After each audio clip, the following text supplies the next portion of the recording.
Então, mas vamos lá. Começou. Boa noite, pessoal. Nós estamos aqui na nossa aula de geometria plana e nessa aula nós vamos ver as partes finais da disciplina. Basicamente, nós vamos ver quadriláteros, nós vamos ver lugares geométricos e vamos ver um pouco de área, um pouco da parte final da disciplina de geometria. A gente começou falando de axiomas, e com os axiomas a gente construiu nossos objetos básicos. Então, nosso ambiente é o plano e os nossos objetos básicos são pontos, retas, e aí a gente começou a falar de segmento de reta, começou a construir objetos usando os objetos anteriores. Agora a gente vai dar um passo a mais e a gente vai explorar o principal objeto que a gente usou na construção. Até agora o objeto que a gente mais estudou foi o triângulo, que é a figura plana mais barata que você consegue fazer. É a figura plana com o menor número de lados que você consegue fazer de maneira que ela fique fechada, que ela fique... E aí a gente estudou um monte de coisa. Por exemplo, a gente estudou a nossa ideia de congruência de triângulos, que é a ideia que substitui a ideia de igualdade. Então, dois triângulos congruentes são dois triângulos que são iguais. A gente só não pode dizer iguais por uma série de detalhes.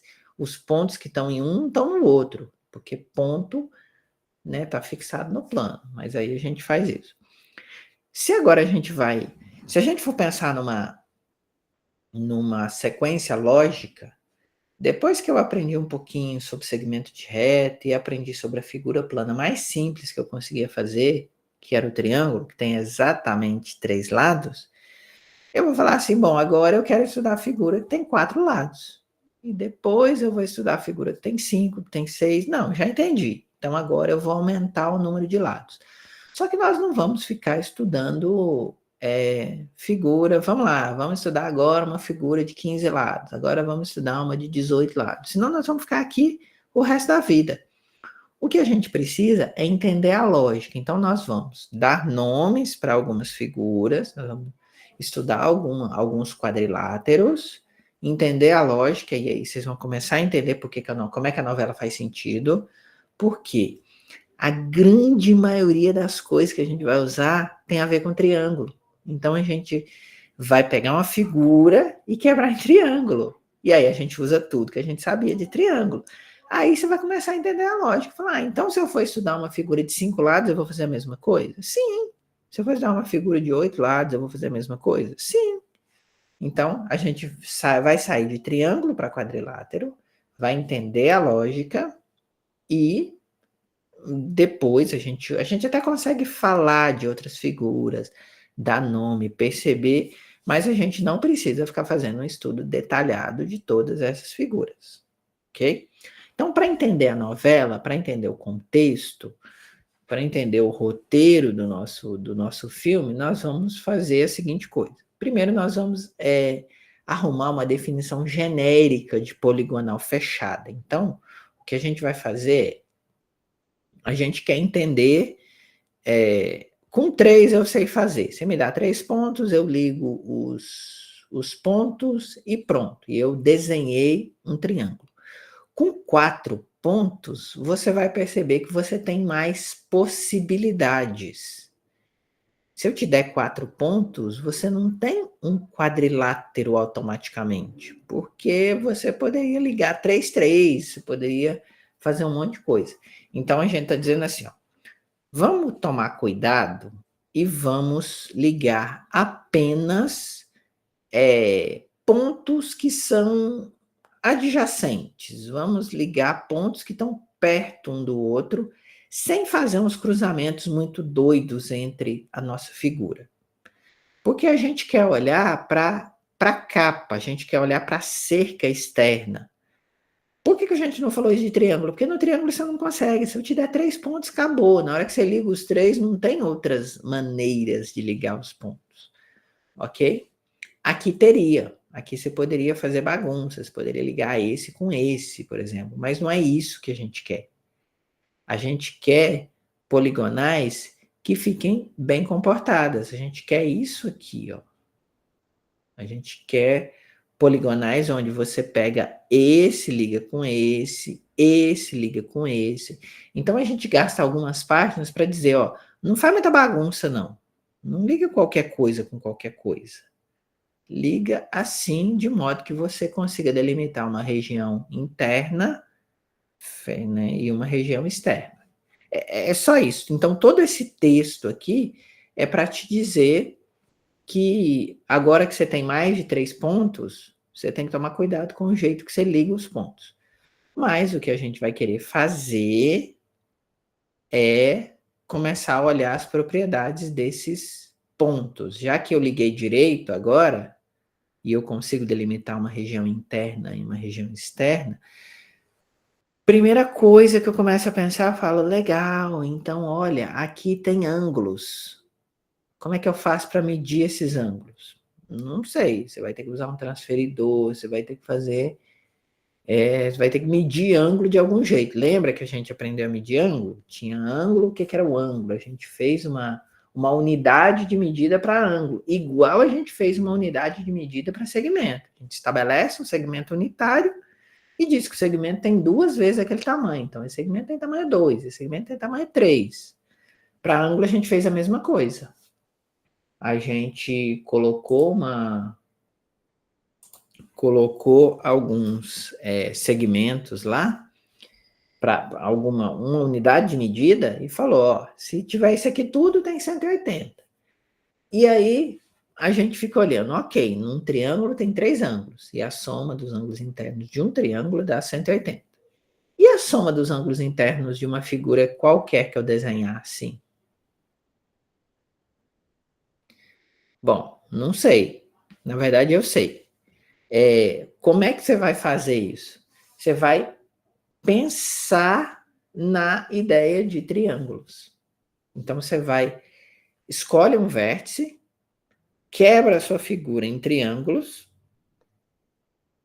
conta quantos triângulos você conseguiu construir, e aí, bingo. Ué, se eu sei quantos triângulos eu consegui construir, e eu sei que a soma dos ângulos internos de cada triângulo que eu construí é 180, então eu sei fazer eu sei a soma dos ângulos internos de um polígono qualquer. Tá vendo como é que eu já comecei a usar o capítulo anterior da novela? Como é que eu faço para calcular a soma dos ângulos internos de um polígono de n lados? Eu quebro ele em triângulos. Conto quantos triângulos. Agora, quantos triângulos eu vou conseguir fazer? Aí você começa a fazer conta. Você vai descobrir que você escolhe um vértice. Você consegue fazer um triângulo aqui. Não vale ligar esse vértice aqui, porque você não vai conseguir um triângulo. Também a mesma coisa, não vai valer aqui. Quantos triângulos você vai conseguir fazer? Você vai conseguir fazer o tanto de vértice que você tiver, exceto esses 2 que estão do lado. O tanto de lado que você tiver, né? Vamos pensar em lado, por exemplo. Depois a gente junta. Então, nesse caso, 1, 2, 3, 4, 5. Tinha 7 lados, consegui fazer 5. Eu sempre vou conseguir n menos 2. E aí, pronto, fórmulazinha pronta. Soma dos ângulos internos desse polígono, 5 vezes 180. Então, essa é a lógica. E aí a gente vai começar a ter nomes. Como é que a gente vai dar os nomes? Contando o número de lados. Não tem segredo. E aí, se vocês olharem aqui, essas palavras todas têm a ver com radical, né?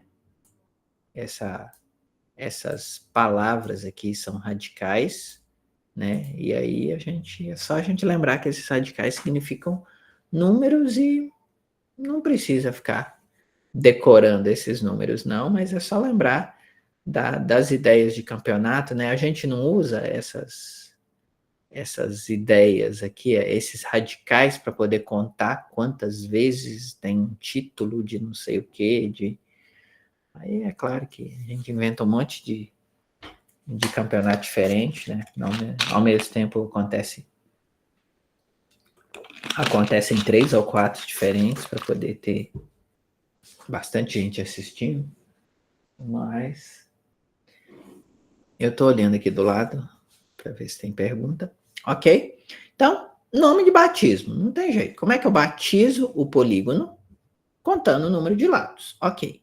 Só que, como a gente já começou a entender, a gente tinha triângulos e a gente começou a pensar a seguinte coisa: se o triângulo tiver uma característica específica, eu vou chamar ele de triângulo alguma coisa. Por exemplo, se eu disser que um triângulo tem dois lados congruentes, a gente vai dizer que ele é isósceles. É um triângulo, continua sendo triângulo, mas ele ganha um adjetivo, isósceles. O que a gente vai fazer aqui é dar alguns adjetivos para alguns quadriláteros que têm características específicas. Então, eu vou, na verdade, alguns desses quadriláteros vão ganhar até nome próprio. Mas a pergunta que eu tenho que fazer para esse quadrilátero, para ele ter direito a esse nome próprio, tem que ser bem específica.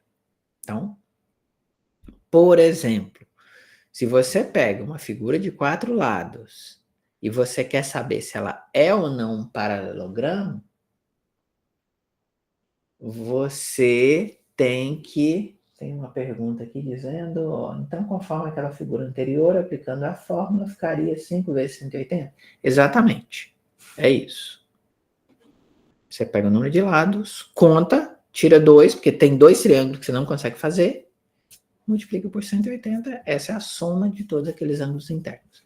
Então, vamos lá. Se você está mexendo com quadrilátero e você está se perguntando se ele é um paralelogramo, a única pergunta que você tem que fazer é: os lados opostos são paralelos? É só isso. Sim ou não? Lados opostos são, ó, esse é oposto a esse e esse é oposto a esse. Só isso. Ok? Agora, cuidado com a diferença entre o que é definição e o que é propriedade, certo? Quando você... E algumas propriedades são equivalentes, mas os quadriláteros são uma figura de 4 lados que tem os lados opostos paralelos. Mas aí ela começa a ganhar um monte de propriedades. E algumas dessas propriedades são equivalentes. Então, às vezes, é mais fácil você fazer o teste com uma propriedade equivalente, mas você tem que lembrar que a definição de paralelogramo tem a ver com lados opostos paralelos, ok? E aí você começa a se perguntar o que acontece com esses ângulos, o que acontece com as diagonais, o que acontece com os lados que são paralelos.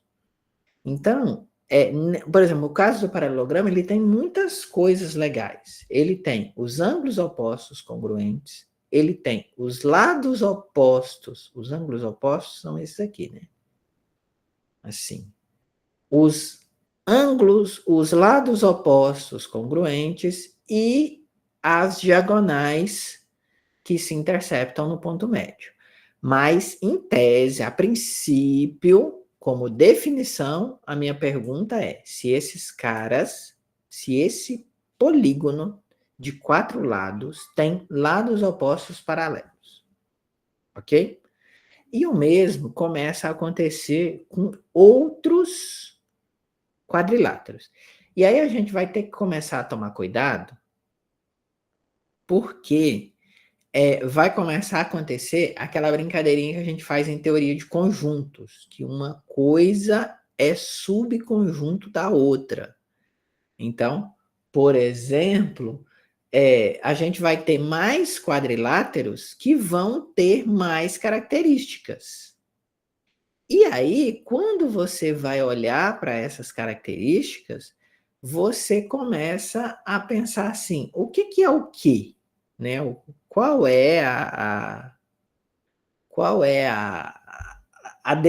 E como é que você vai conseguir diferenciar isso? Você vai conseguir diferenciar isso se você tiver muito bem a definição na sua cabeça. Ok? Então, um outro quadrilátero que a gente mexe bastante, que a gente brinca, é o trapézio. Porque o trapézio é você pedir um pouquinho menos. No paralelogramo, você está pedindo que lados opostos sejam paralelos. Então, você está pedindo que... Você está pedindo dois paralelismos. Você está pedindo esse com esse e esse com esse, num paralelogramo. Aqui, a gente pode pensar numa figura onde eu tenho menos coisa. Eu posso pedir, eu quero um quadrilátero, mas eu exijo que apenas dois lados sejam paralelos. E os outros dois? Pode ser o que quiser. Vai ser um trapézio. E aí você começa a perceber aquela coisa de teoria de conjuntos, né? Você começa a perceber aquela coisa de teoria de conjuntos. Então, um paralelogramo é um trapézio? Sim, ele tem. Porque a pergunta que eu vou fazer para o trapézio é: ele tem dois lados paralelos? Tem. Só que no caso do paralelogramo, ele tem mais. Além daqueles dois, ele tem os outros dois. Então, você começa a fazer aquela brincadeirinha de teoria de conjunto.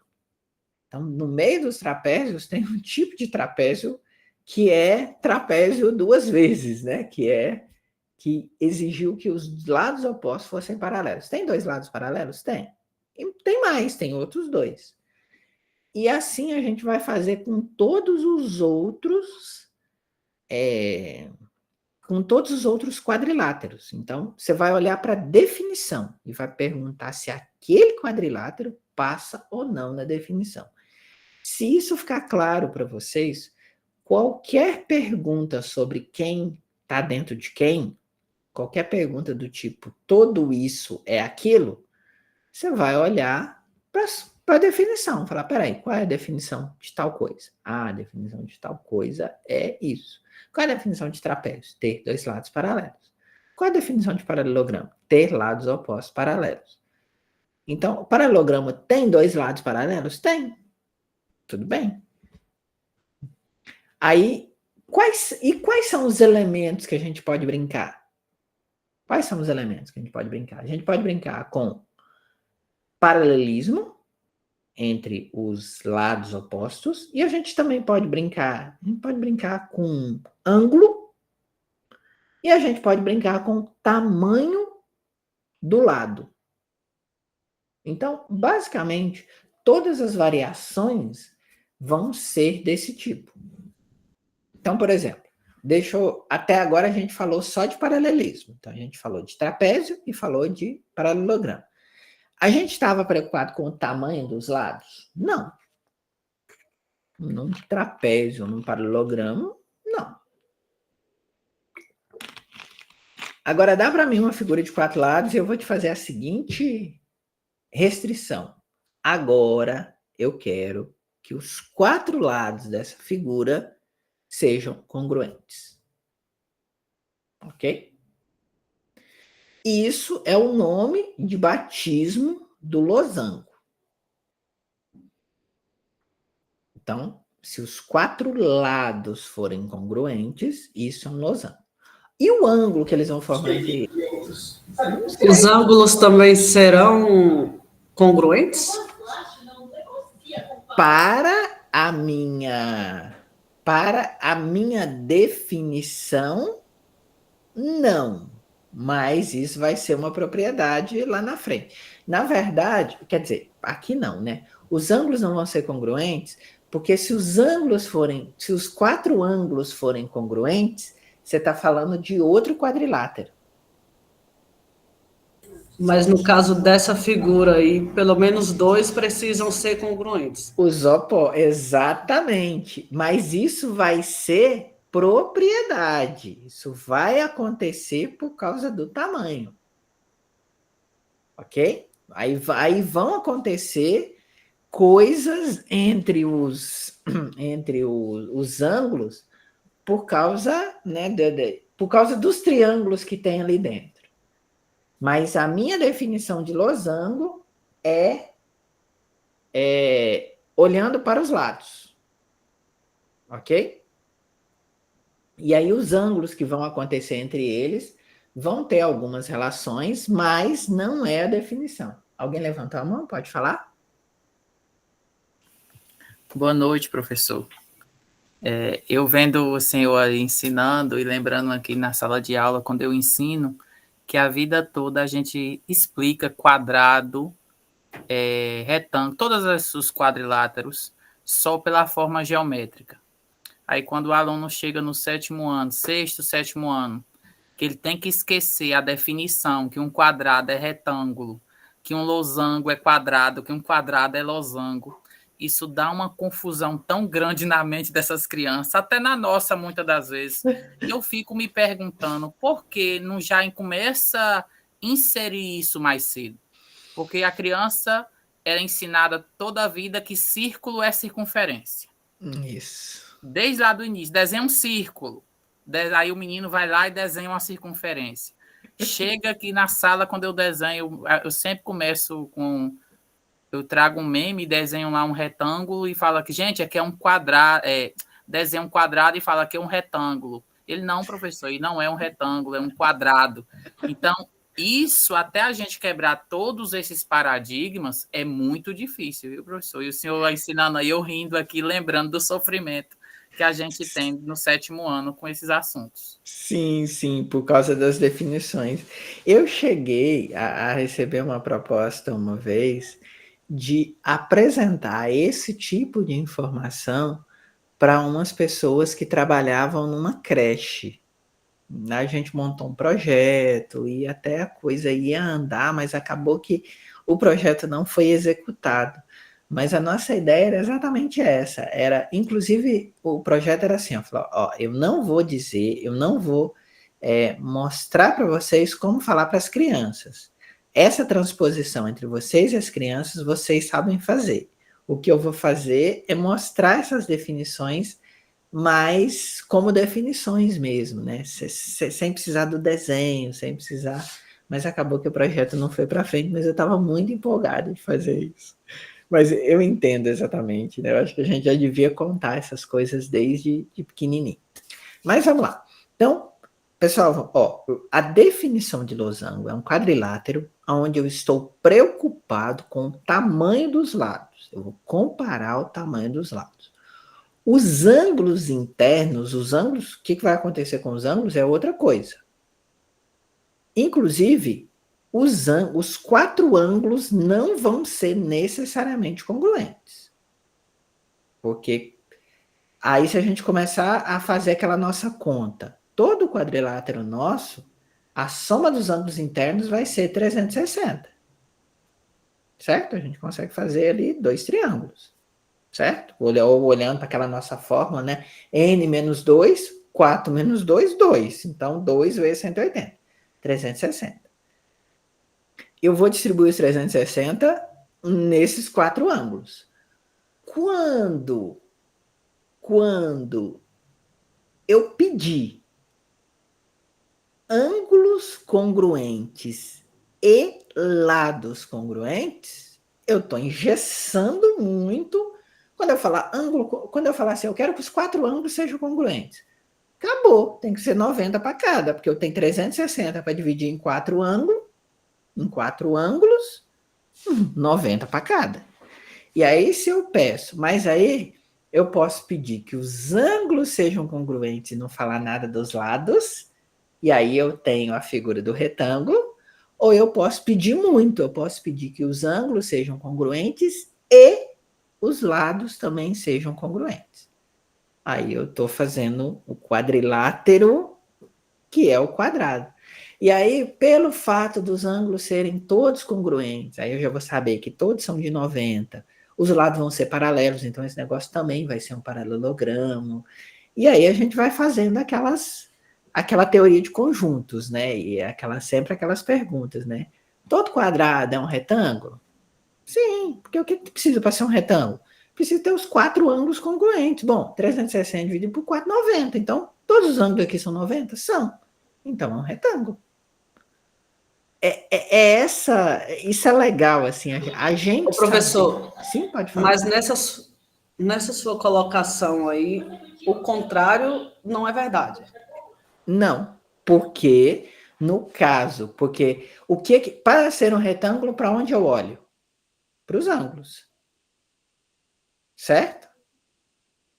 Então, Sim. aí eu pego um quadrado e vou olhar para os ângulos. Eu olhei para os ângulos dele, ok.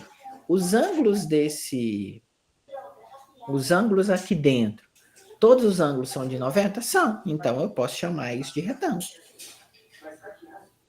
Acontece que esse cara, aqui no caso do quadrado, ele tem uma coisa a mais. Qual é a coisa a mais?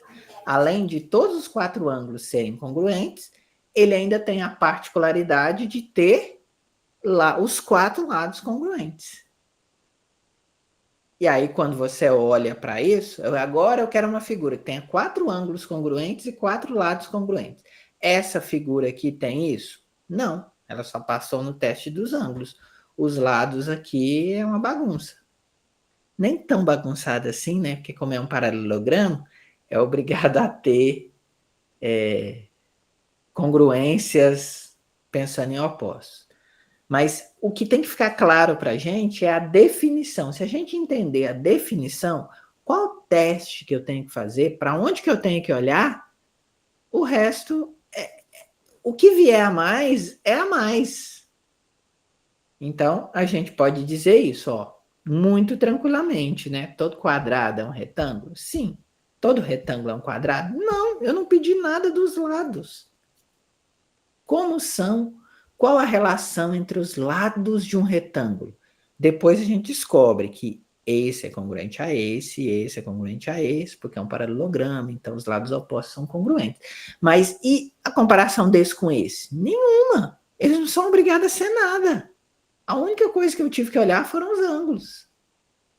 Entende? Então, à medida que a definição fica clara para a gente, vai ficando mais fácil entender. Isso não é uma bagunça, isso é muito bem pensado, é muito bem estruturado, isso faz todo sentido quando você está pensando mesmo em geometria, em teoria de conjuntos, e aí é legal, porque você pode fazer aqueles desenhos de teoria de conjunto para as crianças, que falar, pois é, a gente divide a matemática em assuntos só para poder ficar didático, mas em termos de conhecimento, a matemática pode. Não existe um assunto que diz eu sou só da geometria, viu? Não posso ser usado em nenhuma outra coisa. Isso não existe.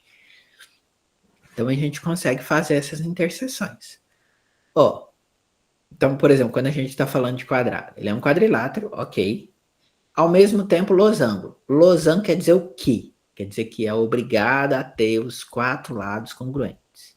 E, ao mesmo tempo, retângulo. Retângulo é o quê? É obrigado a ter os 4 ângulos retos. Então, aqui eu estou pedindo 2 coisas. E essas são as principais coisas que a gente usa para poder classificar ou para poder dar um nome especial para alguns quadriláteros. Então a gente pode olhar ângulo e tamanho dos segmentos, comparar eles, sejam os 4x4, e também paralelismo entre os lados. É basicamente isso que a gente precisa ter na cabeça, que a gente está fazendo essas comparações. E aí você pode pensar em todas as variações possíveis. Eu quero pedir que os 4 lados sejam iguais. Eu quero pedir que os 4 ângulos sejam iguais em medida, né? Quero pedir que os 4 ângulos sejam retos. Então a gente vai usando, vai lendo essas definições e fala, não, realmente faz sentido. Ok? Aí vamos começar. Imagina que tá bom, professor, eu entendi que tem polígono de 4 lados, agora vamos tentar entender polígono de 5 lados. Polígono. À medida que você vai aumentando o número de lados, você não consegue propriedades tão bonitas para as figuras. Já vai ficando mais complicado.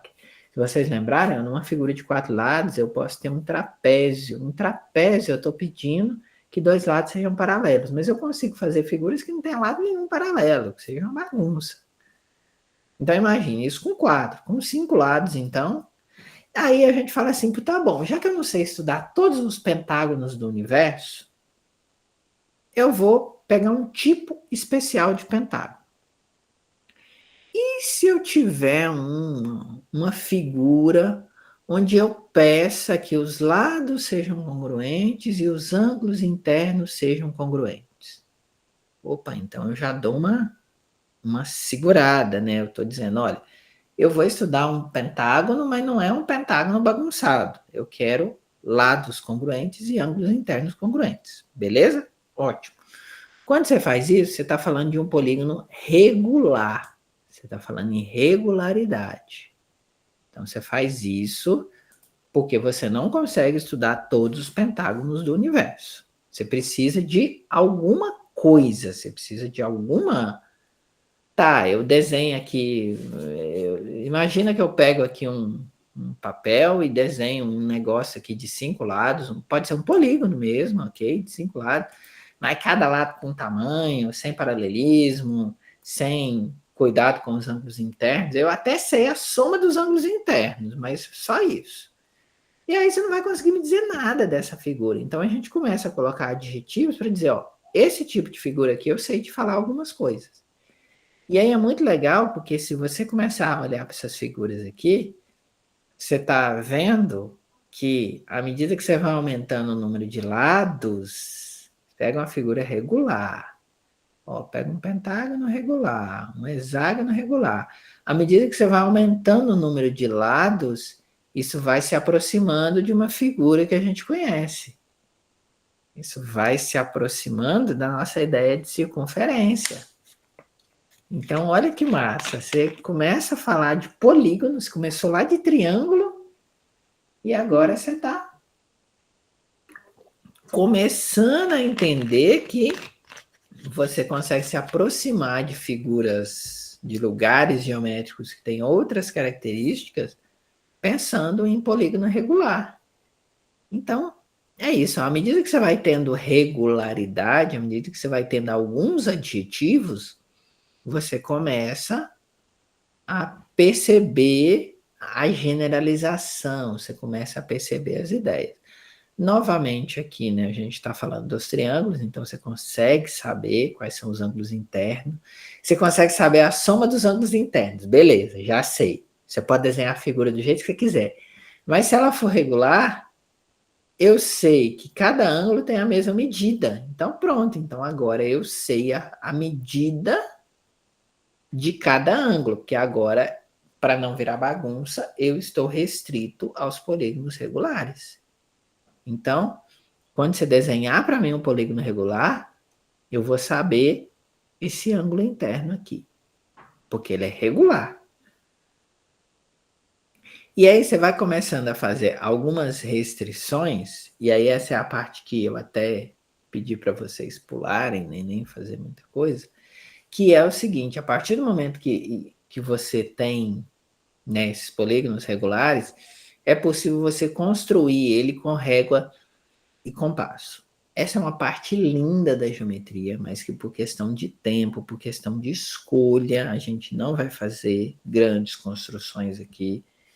Dá para fazer um curso inteiro de 60 horas só de construções geométricas. E a ideia de construir é assim, você só pode fazer um segmento se você me der 2 pontos. Um ponto tem que ser interseção de alguma coisa. Tem que ser interseção de círculo, de 2 retas, de segmento de reta. E aí, quando você faz esse tipo de construção, a construção fica muito exata. Você tem medidas muito boas.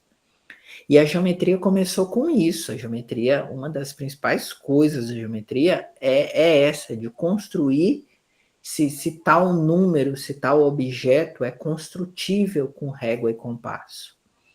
A gente não vai por essa linha, eu já dei um curso uma vez de História da Matemática, onde a gente, né, tentava refazer essas construções. Essas construções têm a ver com o jeito de pensar que a gente, depois da aritmetização da matemática, a gente não consegue pensar mais assim. Deixa eu só dar um exemplo rápido para vocês.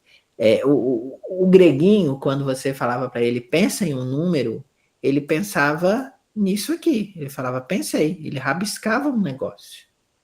Hoje, como a gente vai aprendendo, né, depois da álgebra, a gente fala para a pessoa, pensa em um número. Ela pensa em x. Ela pensa numa variável.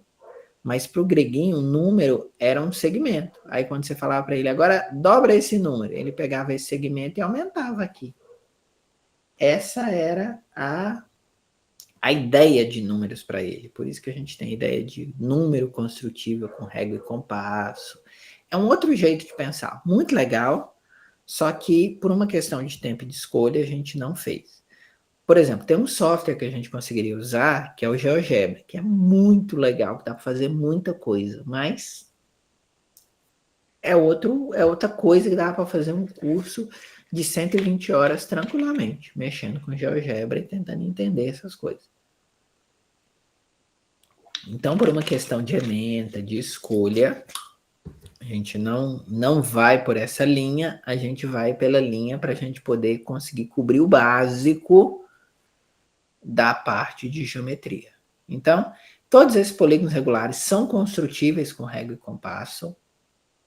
A construção é fácil de entender, é muito legal, mas eu não vou cobrar essa construção no nosso curso, ok?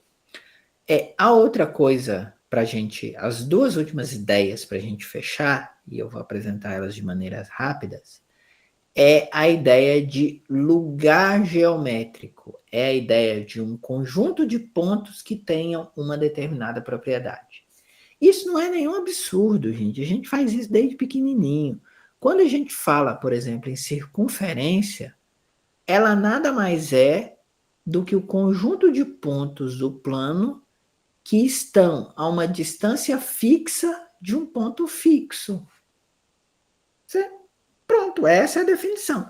E aí, tanto que a gente até dá nome. A distância fixa a gente chama de raio. E o ponto fixo a gente chama de centro. Então, a gente tem essa ideia de conjunto de objetos que tem conjunto de pontos que tem uma determinada propriedade. Depois vocês procuram a definição, e aí teria isso no curso de geometria analítica, lá no final aparece, qual é o lugar geométrico de uma parábola? É o conjunto de pontos que está à mesma distância de uma reta fixada e de um ponto fixado. Esse ponto fixado vai ser o foco da parábola e a reta fixada vai ser a reta diretriz. Não é nenhum absurdo essa ideia de conjunto de pontos que tem uma determinada propriedade. Que propriedade? A gente pode falar de distância, pode falar de paralelismo, pode falar de uma série de coisas. Mas tenham essa ideia na cabeça de que tudo que a gente está falando, né, quando a gente fala, por exemplo, quando a gente está no plano, a gente pode falar o que aconteceria com igual a ideia de imediato, a ideia de ponto médio. Vamos lá. Vamos voltar lá nos primórdios. Desenha um segmento, aí você acha um ponto médio. Qual é a definição do ponto médio? O ponto médio é o ponto que na hora que você mede a distância, vamos pegar, qual é o ponto médio do segmento AB? É um ponto que tem a seguinte característica. Quando você mede a distância dele até o ponto A, é igual a medir a distância dele até o ponto B. Então, essa é uma característica daquele ponto. Ele, nesse caso, né, é um lugar geométrico que é formado por apenas um ponto. Mas, por exemplo, você pode pensar aqui no lugar geométrico dos pontos que são equidistantes a dois pontos. Se você pensar agora em todos, sem o sujeito estar obrigado a ficar no segmento, você vai ter o que a gente chama de mediatriz. Então, a gente tem esses pontos, essas características, que vão construindo conjuntos legais de pontos para a gente. Vão construindo curvas, vão construindo objetos que têm várias propriedades. Depois eu vou indicar para vocês alguns Por exemplo, tem alguns textos muito legais sobre parábola que explica, que explica, por exemplo, por que a gente usa antenas parabólicas. A gente usa antena parabólica porque tudo que bate na parábola se reflete no foco, ou o contrário, tudo que sai do foco reflete na parábola e sai paralelo. Então, essas curvas, esses lugares geométricos, têm propriedades físicas que a gente sai aproveitando. E isso parece ser muito natural, assim. Quando você vai olhar para a elipse é um lugar geométrico. Você fixa 2 pontos e pega todos os pontos que na hora que você soma a distância dos 2 pontos, essa soma total é igual, é sempre igual. E aí quando você vai olhar para o sistema de planetas, você fala, gente, as órbitas dos planetas são elipses. Então, não são... O negócio não é muito... Na verdade, esses lugares geométricos estão presentes em várias coisas e são naturais. Assim, é que a gente não olha para todos eles, mas eles são naturais. A outra coisa que eu quero, né, falar com vocês é sobre a ideia diária. A ideia diária é repetição da novela, gente. Aí quando vocês olham para isso, assim, falam, gente, é igualzinho o que eu vi. Vamos lembrar o que a gente fez de segmento? Segmento a gente falou assim, ó. Quando a gente falou de segmento, a gente falou, olha, vamos pegar um segmento, aí vamos arrumar uma unidade para segmento, vamos somar segmento, né? Vamos comparar esses tamanhos de segmento. Imagina agora que você quer fazer a mesma coisa com outro conceito, outro objeto. Você pode fazer isso com um conceito chamado área. Você tem um polígono fechado, você escolhe uma unidade de área, por exemplo, agora que a gente conhece vários polígonos, eu posso pegar o quadrado de lado 1, esse cara vai ser a minha unidade, e aí você começa a fazer as mesmas coisas que você fez com segmento e com ângulo. Fala, peraí, se eu tenho uma unidade, eu posso somar, eu posso comparar, eu posso começar a fazer exatamente o que eu fiz quando eu estava fazendo... quando eu estava estudando segmento e quando eu estava estudando ângulo.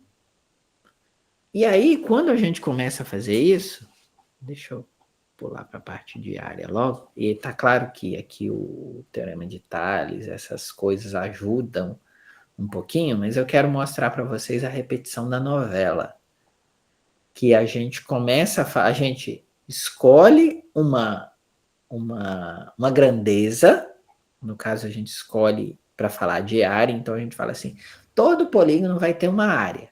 Como é que eu vou calcular isso? Eu vou calcular isso usando... Como é que eu vou calcular isso? Eu vou calcular isso usando uma unidade. Então, eu não consigo falar em área, assim como eu não consigo falar em ângulo, assim como eu não consigo falar em segmento, se eu não escolher uma unidade. A partir do momento que eu escolhi uma unidade, eu vou pensar naquelas propriedades básicas. Se eu juntar duas figuras, a área das duas juntas tem que ser a soma dessa unidade. Igual se eu juntar 2 segmentos. Se eu somo 2 segmentos, o número do tamanho do segmento tem que ser igual ao número que eu teria somando um com o outro. Então, você precisa de pensar que figuras congruentes têm a mesma área, a mesma propriedade. Você tem que pensar que se você juntar figuras, a área total é a soma das áreas, independente de que objeto for essa área, e você escolhe uma coisa para ser a unidade. Pronto. A partir do momento, com essas 3 coisas, com essas 3 propriedades, você deduz, você entende todas aquelas fórmulas de área. Porque agora é isso, eu vou usar a unidade e eu vou comparar quantas unidades cabem dentro de cada figura. Então, quando você está falando de um quadrado de lado L, L é o tamanho, é comparado com essa unidade. Por que dá L ao quadrado? Porque eu contei.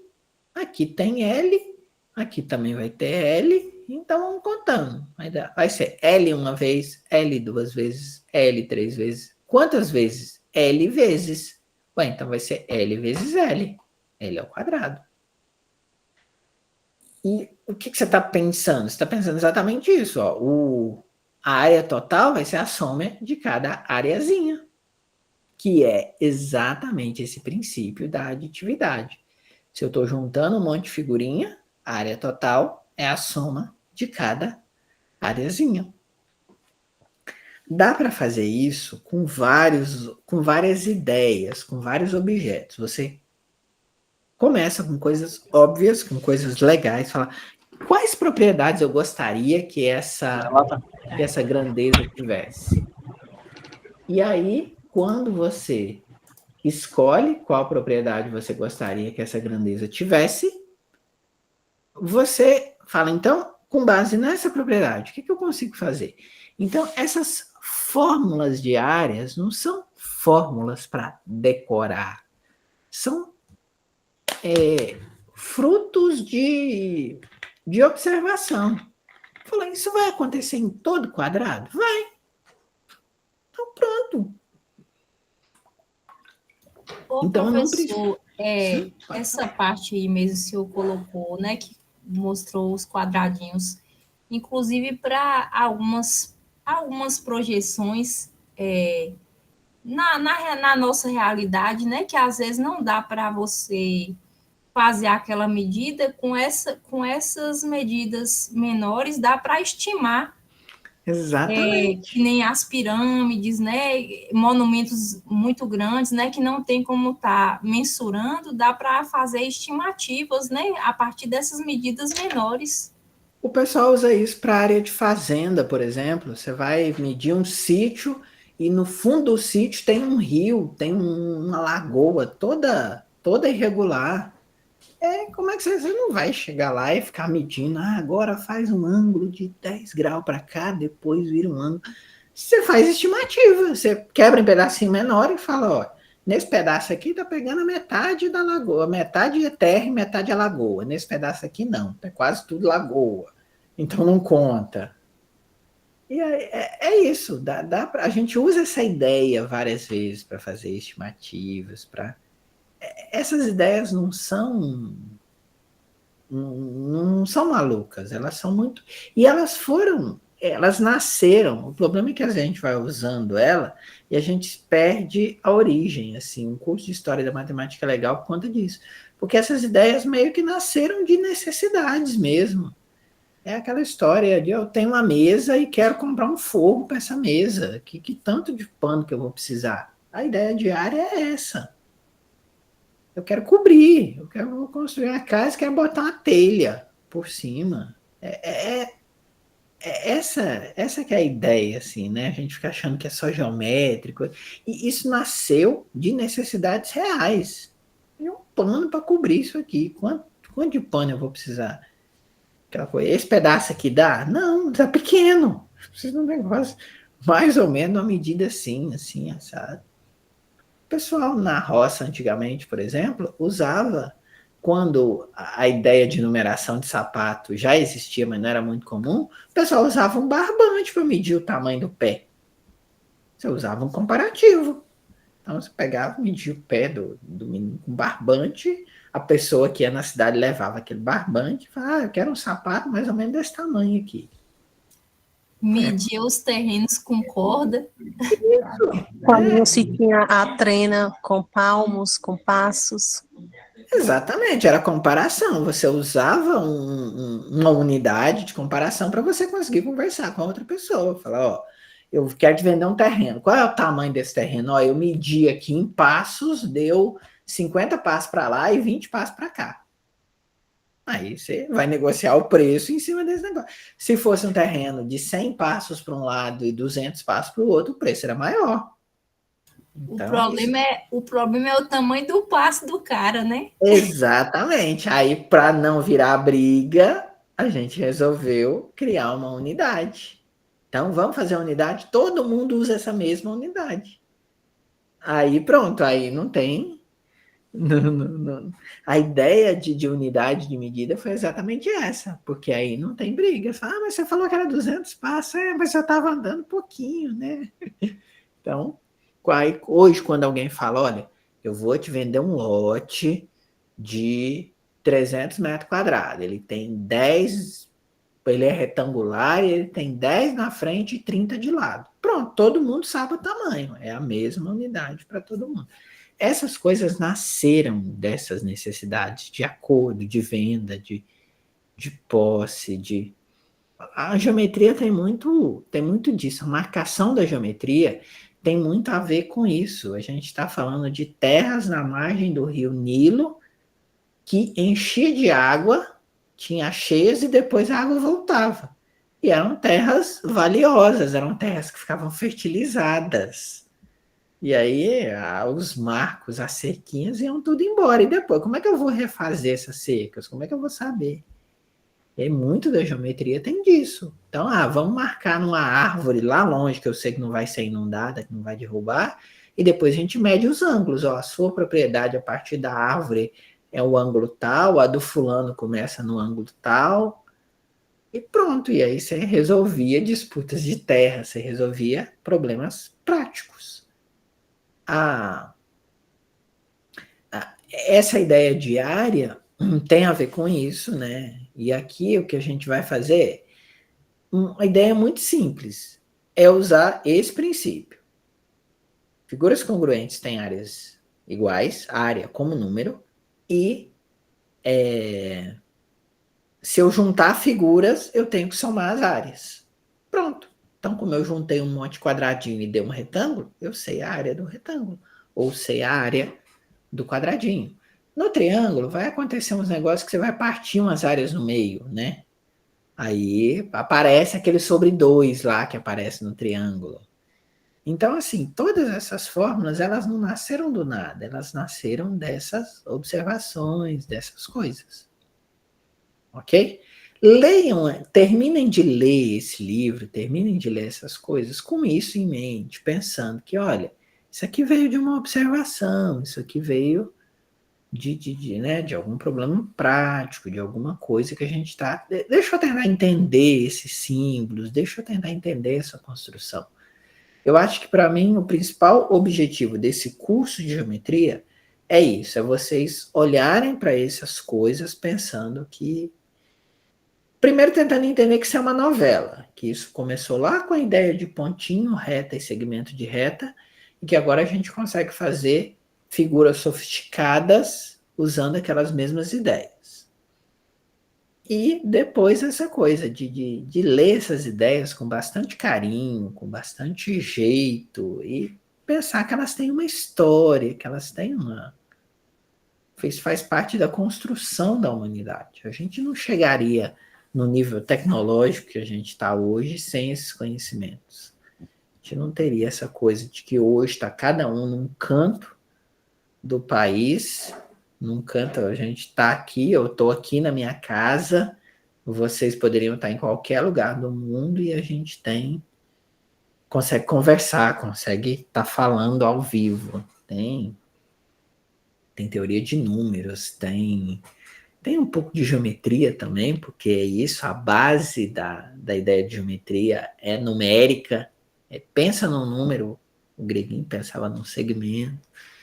Então tem conhecimento é algo muito legal, assim, eu acho que essa coisa da gente ser curioso, e hoje a gente tem uma coisa que a gente não tinha muito antigamente, que é muito acesso à informação. É claro que tem que olhar as fontes, né? Eu sempre vou procurar numa fonte que seja renomada, que tenha Então, eu vou procurar um texto, vou procurar um livro. Tem um estudioso, uma universidade, uma instituição por trás disso? Tem. Então, legal. Então, dá para ler, porque aí a gente vai meio que filtrando as fontes. Porque como hoje todo mundo pode falar de tudo, eu posso falar até coisa errada. Eu posso, como de vez em quando a gente escuta na internet, né? Algumas teorias assim. A internet deu voz às formigas, né? Então, gente que não seria convidado, que não poderia falar sobre um determinado assunto, porque ele não é especialista naquele assunto, ele não sabe do que ele está falando, ele pode falar. E pode ajudar a formar opinião, que é uma pena, porque ele não entende, ele não é especialista. Ele tem direito à opinião dele, agora formar opinião é diferente. Ok? Então, olhem de novo, né, esse livro com carinho, deem uma relida, façam essa revisão, a prova vai ser toda baseada nesse livro, façam o simulado e a gente vai se conversando ali se for preciso, ok? E a gente vai terminar essa disciplina, tá bom? Eu vou parar a gravação por aqui, deixa eu ver se eu consigo em algum lugar.